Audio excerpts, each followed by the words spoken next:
Ku myaka emimpi ennyo omuwala ono gy'alina amaze okuyingirira obuvunaanyizibwa bw'okubeera maama. Ono yasumulukuse mu kiro ekikeesezza olwaleero era yazadde mwana mulenzi ng'azitowa kilo 2.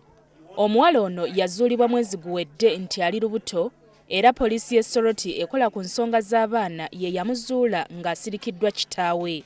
The father of this girl has been arrested and he has already received 1 cow for this girl. You can imagine. The father is a drunkard.